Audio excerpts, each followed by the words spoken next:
Instant décryptage sur Matin Eden, auditeur de la 102.3 et téléspectateur de Eden Télévision. Aujourd'hui, loin des sujets politiques, loin des autres sujets environnement, santé et autres, nous avons décidé de nous plonger dans le monde de la musique, mais pas n'importe quelle musique, rythme bien connu qui traverse des générations, le mouvement reggae ou le mouvement Rastafari, puisque demain, 11 mai, ça va être les 38 ans, la célébration de la mort de Robert Nesta Marley, le prophète de Rastafari, événement qui ne passe jamais sous silence, en tout cas au Bénin. Surtout à l'université d'Abomey-Calavi qui s'apprête à célébrer cette édition pour la 22e fois. Nous aurons le temps tout à l'heure d'entendre les explications du directeur de l'ensemble artistique et culturel des étudiants. Mais quand on parle du 11 mai sur le campus d'Abomey-Calavi, c'est une grande célébration. C'est le moment de revivre les sonorités de Bob Marley. Vous allez voir défiler sur le campus, c'est un moment pareil, les Lost, voilà, c'est ce qu'on dit souvent, les accoutrements propres à l'artiste. Vous allez voir le style du reggae raga, mais également parfois de la consommation de la drogue, ça s'accompagne de cela à des moments donnés. Et vous allez voir aussi quelques vices par moment. Je me rappelle encore bien, quand on était à l'université, dans les années 2005 à 2010, par là, ce n'est pas n'importe qui assiste à la célébration du 11 mai sur le campus. C'est vrai que ces dernières années, ce n'est plus forcément le cas, mais deux invités auront le temps de vous le confirmer tout à l'heure. Donc nous allons nous replonger dans la célébration, l'organisation, comment ça va se faire demain pour maintenir la sécurité et autres, et tout sous la thématique que voici, les jeunes et le 11 mai, les jeunes et le 11 mai, la culture à l'épreuve de la débauche, c'est une grande interrogation. Chers invités, bonjour et bienvenue à toutes et à tous. J'ai à ma droite le directeur de l'ensemble artistique et culturel des étudiants du Bénin. Il s'appelle Jacob Nambou. Jacob Nambou, bonjour. Bonjour. Et puis en face de vous, notre membre de l'UACE, Victor Goudouarandi, secrétaire relations publiques de l'ensemble artistique et culturel des étudiants. Voilà, bonjour. Bonjour. Merci d'avoir quand même fait le déplacement et partagé ces moments avec nous. Je commence par vous, Jacob Nambou. On parle de demain, 38 ans, décès de Bob Marley. D'abord, qu'est-ce qu'on peut retenir de l'artiste et surtout du mouvement reggae? Ok, merci beaucoup. Quand on parle de Bob Marley, tout simplement ce qu'on peut retenir, c'est que c'est un homme, c'est un prophète. C'est cette dénomination que majoritairement nous lui donnons, un prophète de la musique reggae. Et ce sont des hommes de justice. En majorité, les pratiquants de la musique reggae, et particulièrement en plus Bob Marley, ce sont des hommes de justice, des hommes de droit, qui défendent le droit de l'homme, l'équité au sein de la société, dénoncent beaucoup de choses qui ne vont pas trop bien dans la société, surtout qui s'acharnent sur les gouvernements en place et évitent à ce que tout le monde, les gens soient marginalisés, surtout l'Africain, je vais dire en termes vulgaires, les nègres. Donc voilà, quand on parle de Bob Marley, c'est cet homme-là qui incarne la justice. Les hommes qui revendiquent l'égalité, qui veulent à ce que les hommes nègres, ou bien les Africains, si je peux me permettre le terme, puissent traiter de la même manière, qu'il n'y ait pas de racisme. Ce sont des gens qui défendent les droits dans leurs morceaux. Voilà. Bob Marley. Marley qui a vendu plus de 200 millions de disques à travers le monde, un grand succès. Mais vous l'avez dit tout à l'heure, c'est vrai que je vais poser la question à votre collègue. Vous l'avez dit tout à l'heure, c'est l'homme de justice qui défendait les bonnes causes et qui dénonçait les gouvernements et aussi les régimes, le mauvais, les pouvoirs qui s'écartent de la justice et un certain nombre de choses. Alors Victor Goudouarandi, dites-nous, mais l'homme, durant en fait, sa courte existence, parce qu'il est décédé très tôt, précisément à 36 ans, mort d'un cancer généralisé le 11 mai 1981 à Miami. Il y a eu beaucoup de côté lugubre de son parcours.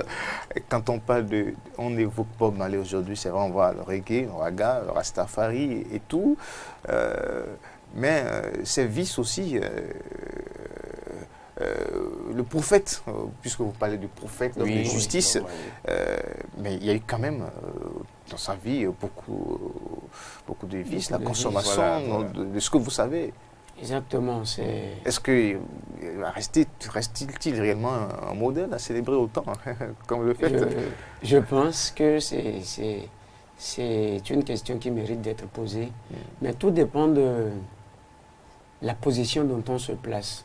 Parce que Bob Marley, comme tout homme, a ses défauts. Parce qu'il n'y a pas d'homme qui soit parfait. Et on lui connaît ce défaut-là, ce que les gens appellent défaut en griffe, parce qu'il fume suffisamment. Mais je pense que ce qu'on devrait retenir de l'homme fondamentalement, c'est son combat. C'est son combat, parce que on ne peut pas vouloir parler de Bob Marley aujourd'hui et omettre le fait qu'il ait été d'une importance capitale en ce qui concerne la justice, l'équité et autres, et parler simplement de ce que c'est que ces vices. Nous en connaissons, il y a des artistes que nous connaissons leurs vices. Moi je pense que c'est un modèle bien au-delà de tout ce qu'on peut lui reprocher. Parce que l'être de l'homme n'est pas, je ne pense pas qu'il y ait d'hommes qui soient parfaits, tous autant que nous sommes. Même ceux que nous rencontrons sous leur apparence les plus sincères, les plus adorables, ils ont leurs vices. C'est simplement parce que l'homme a voulu être sincère et ses vices, les gens le connaissent parce qu'ils ne le cachent pas. Et je pense d'ailleurs que c'est la meilleure façon de vivre. Parce qu'il a vécu tel qu'il l'entendait, tel qu'il le pressentait. Il ne le faisait pas ce qu'il faisait en cachette. Et il n'avait pas honte de parler de ça, même de vanter ça par moment. Mais ici, le plus important pour nous, c'est son combat. Est-ce que le fait de consommer du tabac l'a amené à faire du n'importe quoi ou à dire de n'importe quoi? Je pense que la réponse, elle est claire et évidente. Non. Parce qu'on écoute ces morceaux qui transportent bien au-delà de notre imagination. Et je pense même qu'au-delà du fait qu'on l'appelle prophète, c'est un futuriste. C'est quelqu'un qui est venu peut-être... il était en avance sur son temps. Voilà. Mais certains témoins de l'histoire affirment que c'est justement dans ce vice-là qu'il trouvait l'inspiration. Est-ce que vous êtes d'accord avec moi? Je dirais pas non, je dirais pas oui non plus, parce que généralement, on se dit, généralement bien sûr, ces pratiquants de la musique reggae, et l'inspiration se trouve dans le ganja. Voilà, et eux-mêmes, ils ont l'habitude de le dire. Et ça me rappelle, voilà, c'est ça l'expression. Nos ganjas, nos musiques, eux-mêmes, ils ont l'habitude de le dire.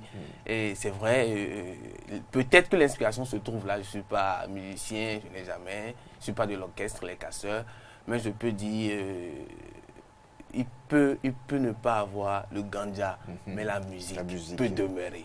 C'est d'ailleurs le nouveau concept de l'EACE depuis 4 ans. Donc, No Ganja, Yes Music. Mais entre-temps, c'était No Ganja, No Body. C'est ce que j'entendais sur le campus quand j'étais encore... Voilà, oui. C'est comme si vous devez assister à cette fête, les 11 mai sur le campus, préparez-vous. Même si vous-même, vous n'êtes pas pratiquant, vous allez pouvoir inhaler ça.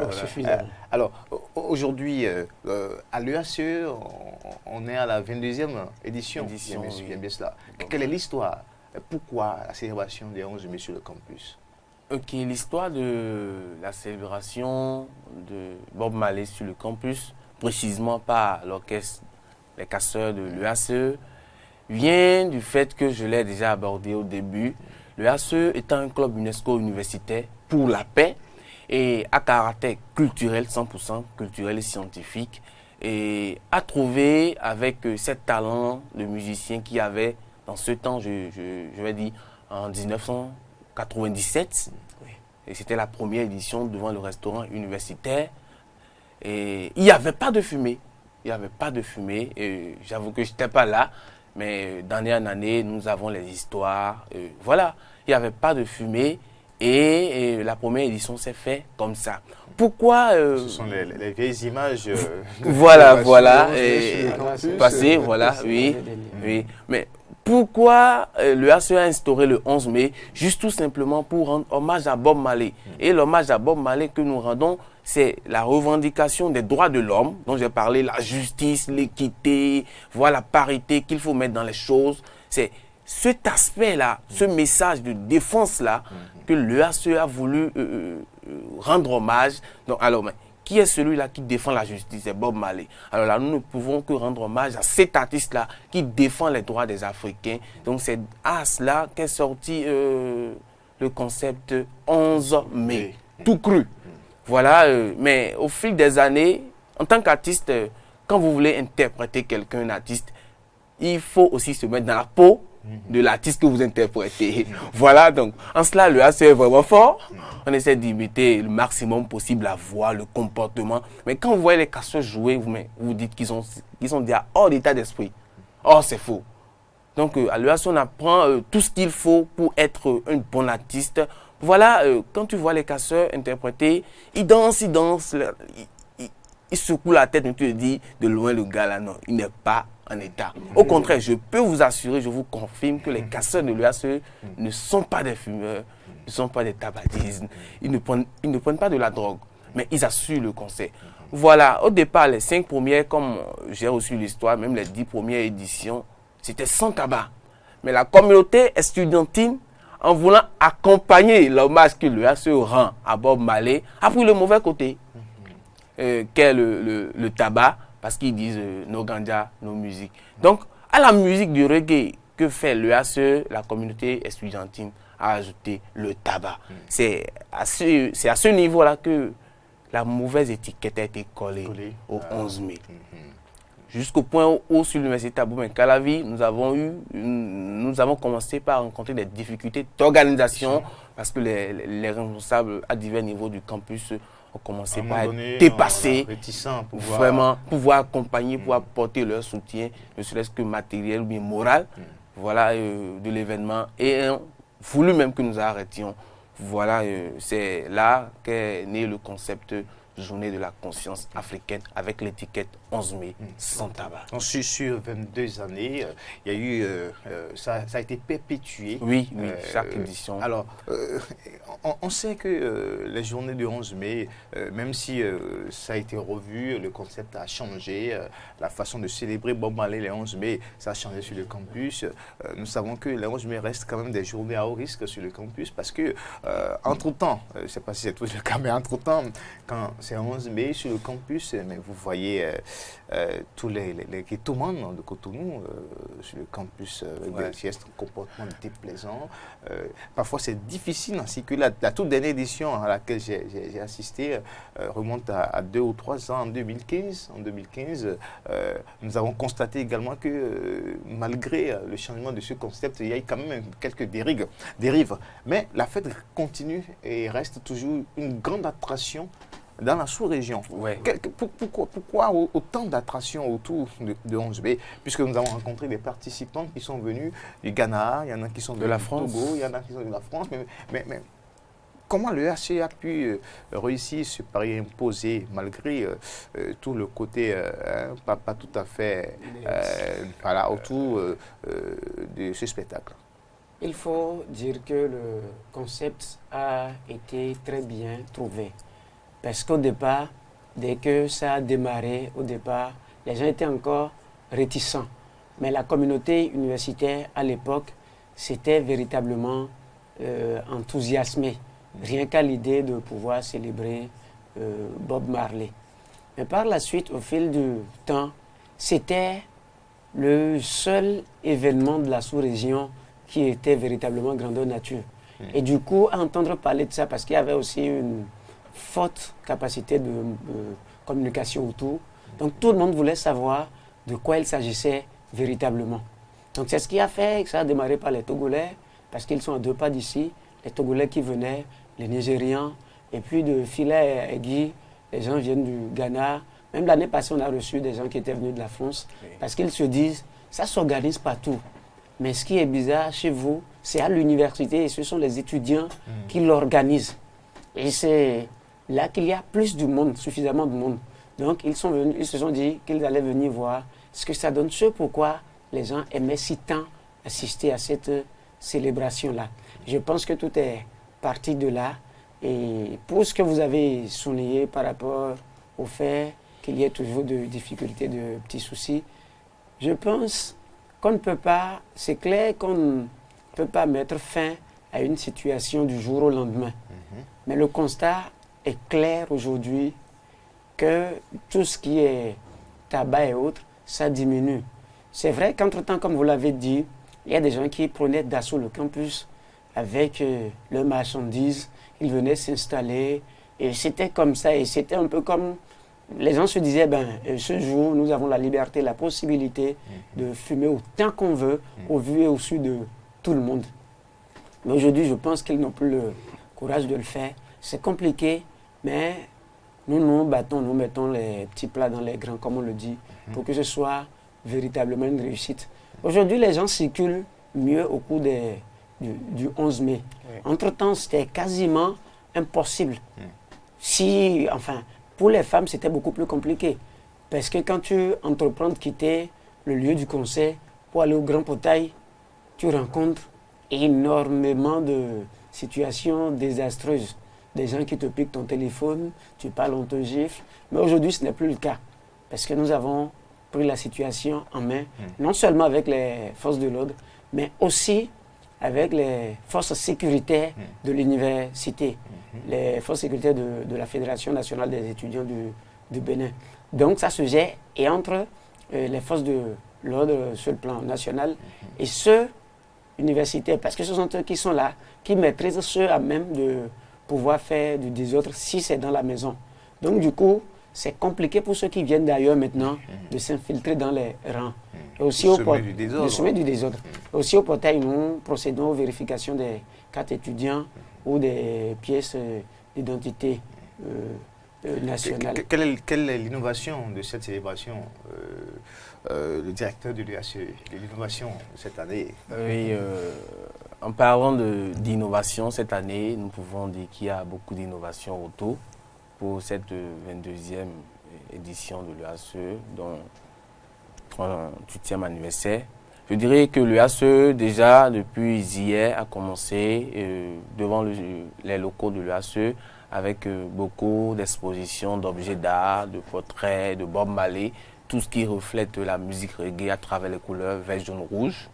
La vente des t-shirts que vous voyez là déjà, de quelques gommettes, bracelets, les chapeaux de Bob Marley, des tapettes à l'effigie de la couleur vert, jaune, rouge, toujours. Donc ce village de Bob Marley, ouvert devant les locaux de l'UACE depuis hier, aujourd'hui et toujours demain, 11, va s'éteindre le 11 aux environs de 17h par là pour permettre une plus grande installation au niveau de la zone de concert.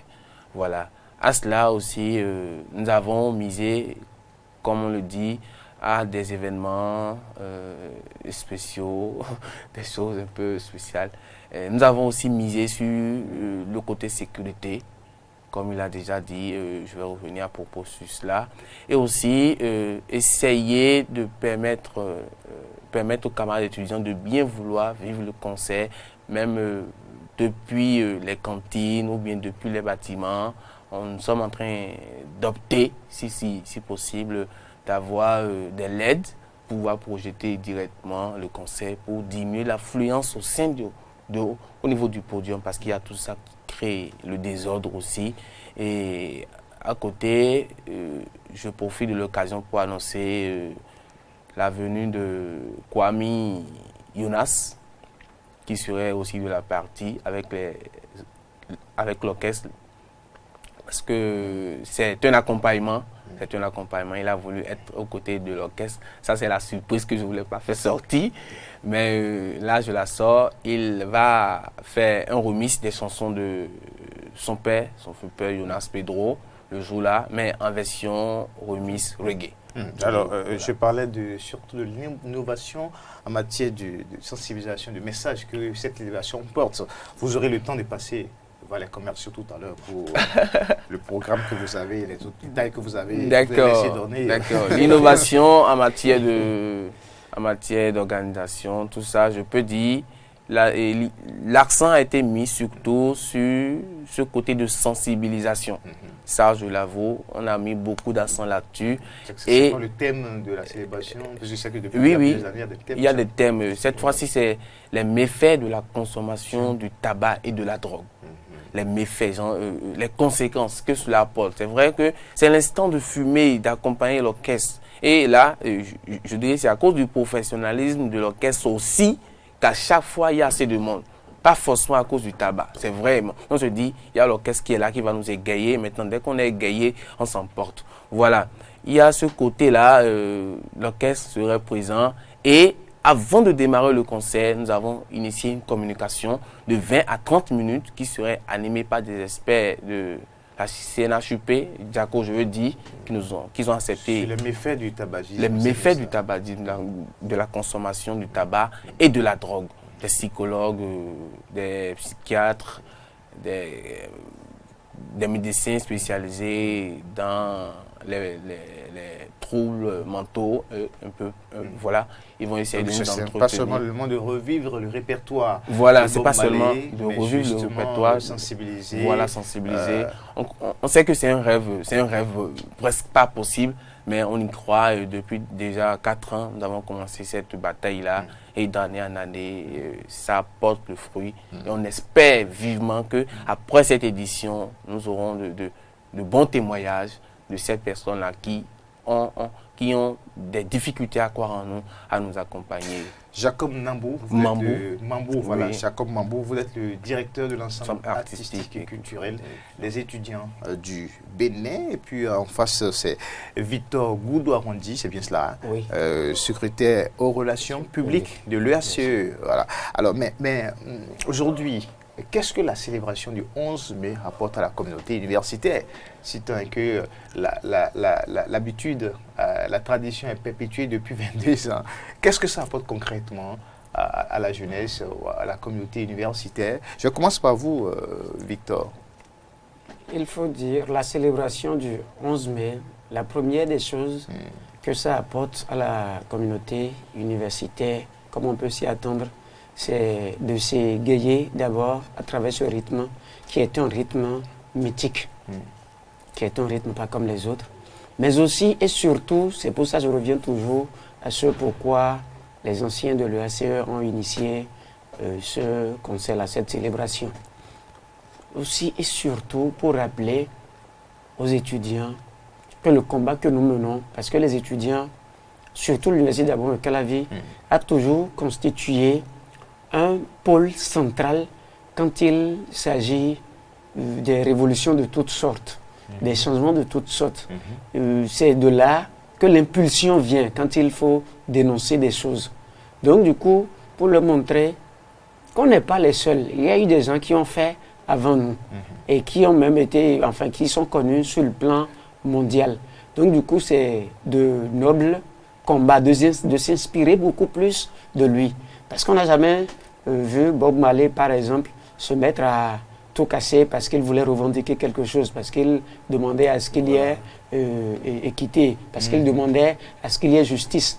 On ne l'a jamais vu aller brûler des endroits, casser des choses, lancer des pierres aux gens. Non. Donc du coup, le HCE étant un club UNESCO pour la paix, c'est notre façon donc vous en profitez pour sensibiliser la jeunesse en même temps. Oui. Par rapport aux violences. Par rapport aux violences. Bon, d'une certaine façon, c'est à ça que ça sert aussi.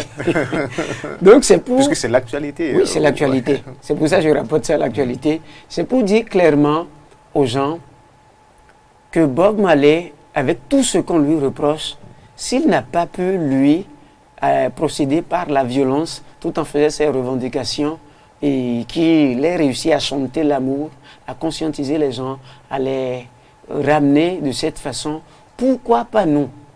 Parce que nous sommes, enfin quand même, l'université c'est un haut lieu de savoir où on n'est pas censé fumer. Du coup, nous qui ne sommes pas censés fumer, et quelqu'un qui a pris la drogue comme une priorité, comme une source d'inspiration, si lui ne fait pas de désordre, ne casse pas les choses, pourquoi est-ce que nous on le ferait si nous menons le même combat que lui? Donc c'est une façon pour nous de dire aux gens, on peut sauter, faire tout ce que nous voulons, donc, mais sans aller faut sensibiliser, il faut éduquer à travers la célébration, du 11 mai. Alors, le directeur de l'UACE, Jacob Nambou, c'est bien cela. Oui. Alors, dites-nous maintenant, quel message vous avez à l'endroit de la communauté universitaire et à l'endroit de toute la jeunesse béninoise? Bon, le message que je porte en tant que directeur de l'UACE, c'est de demander à la communauté universitaire d'être son propre sécurité, c'est-à-dire qu'à chaque camarade étudiant, protégez vous-même d'abord, avant que les forces de l'ordre, je vais dire toute cette équipe de sécurité autour du 11 mai ne puisse vous protéger en retour. Parce que je dirais d'abord que la sécurité, tout ce qui concerne la police universitaire, la garde fédérale, le rectorat et la police républicaine dans la maison, et sur l'événement nous accompagne. Là, je profite de l'occasion pour dire la sécurité sur le campus, elle est assurée pour cette 22e édition de la célébration de Bob Marley par l'UACE. Alors là, je demande à toute la communauté estudiantine de bien vouloir se plier aux règles. Parce que la police n'est pas là pour faire pression sur nous, non. Au contraire, elle est là pour assurer notre sécurité, de respecter les règles, tout simplement. Mettez votre moto, garde vélo, votre voiture déposée là, tel endroit. On respecte tout simplement et en fait dans la sécurité, dans la quiétude. Et voilà, tout va bien se passer. Et j'invite aussi ceux-là qui vont quitter l'extérieur pour venir, peut-être qu'ils ne sont pas informés des réformes du 11 mai. Quand le moment viendra où on va leur demander de faire telle chose, vraiment, je nous prie de bien vouloir obéir à cela pour qu'à la fin, nous puissions faire un bon compte du 11 mai 2019. D'accord, merci. Merci bien à vous, Jacob Nambou. Vous êtes le directeur de l'ensemble artistique et culturel des étudiants. C'était avec Victor Goudorandi, secrétaire relations publiques de l'UACE. Nous avons parlé de la célébration du 11 mai. Eh bien, le 11 mai est la jeunesse ou les jeunes, la culture à l'heure de la débauche. Vous avez certainement compris, c'est que la jeunesse prend exemple sur ces modèles, sur le message, sur leurs revendications et non forcément sur le vice qu'il faut dénoncer. Il ne faut pas faire la promotion, la consommation de du tabac. À cette célébration, les jeunes ont compris l'importance de pouvoir éviter le tabac et ont associé des communications, de la sensibilisation sur les méfaits du tabac à cet événement que nous croyons qu'il va pouvoir se dérouler normalement demain, 11 mai, sur le campus d'Abomey-Calavi. Le message de Bob Marley, tout le monde le connaît, mais est-ce qu'aujourd'hui, au-delà de tout ce qu'on peut parler, dit de la célébration de son rythme, la poursuite du mouvement reggae, Rastafari et autres, il n'y a que le message reste? Est-ce qu'aujourd'hui, le combat de Bob Marley, est-ce que Bob Marley a été vraiment écouté quand nous savons qu'il y a encore toujours des régimes de dictature, de la violence, briment les droits de l'homme par-ci, des cas de viol à travers le monde?